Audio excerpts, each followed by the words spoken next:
The time of a pre-independent India जब Britishers rule करते थे। आज की नई सिटी रायपुर में एक ऐसे ही ब्रिटिश ऑफिसर भी रहते थे। But on one of these rainy monsoon evenings, he was on his way to home after work. जैसे ही वो अपने अपार्टमेंट पहुँचे, उनके दरवाजे में एक टेलीग्राम वेट कर रहा था उनका। He then took the telegram and went inside and sat to read it. It was a letter from home, from miles away from his home in London, he said excitedly, though the excitement of receiving a letter didn't last much. It suddenly changed into a terrified expression.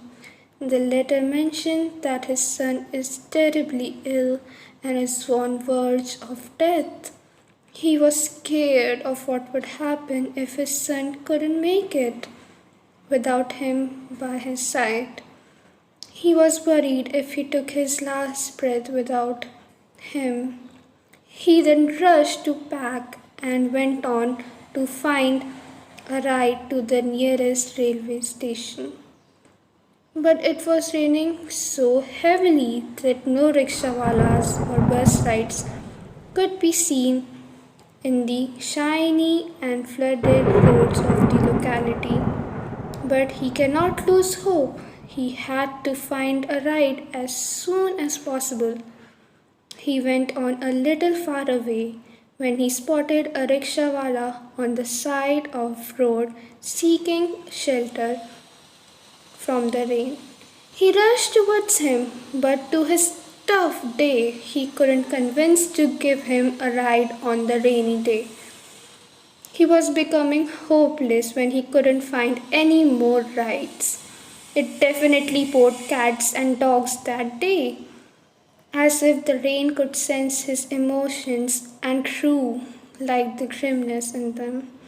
But then, out of nowhere, he saw a Tongawala on the corner of an empty bus stand.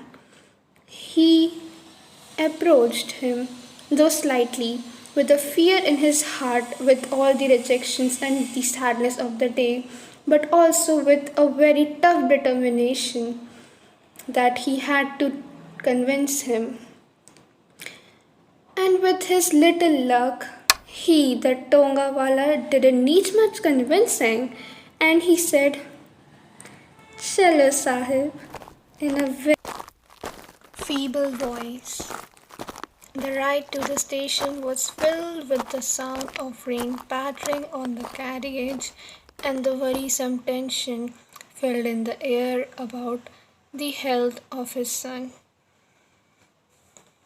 They have now finally reached the station about an hour later, and though still worried, the officer tipped the Tongawala generously as though he's expressing his gratitude about his gratitude towards the Tongawala as he couldn't find the ride. But as soon as the Tongawala extended his hand to accept the money, the British officer became expressionless. His face lost all his color as he saw that the hands were stiff with very sharp nails and clenched and old as of a dead body. He then tried to lower his vision and get his vision away from those hands, those horrifying hands he could have never imagined. He then saw his old upside down feet and then his white eyes popped out of his head, and in a very low, feeble voice he said, "चिंता मत करिए साहेब, आपका बेटा बिल्कुल ठीक हो जाएगा," and left.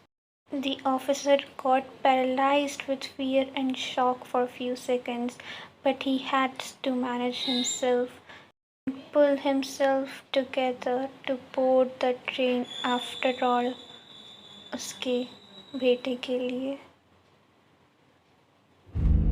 हमने बहुत सारी कहानियाँ सुने हैं जिसमें आत्माएं अच्छी बुरी और दोनों होते हैं, पर आपका क्या ख्याल है कि क्या आत्माएं सिर्फ हमेशा बुरी ही हो सकती है या वो कभी कभी अच्छी काम के लिए भी आती है? ये कमेंट सेक्शन में ज़रूर बताएं। अगर आपको ये वीडियो पसंद आई तो हमारे चैनल को ज़रूर सब्सक्राइब कीजिएगा।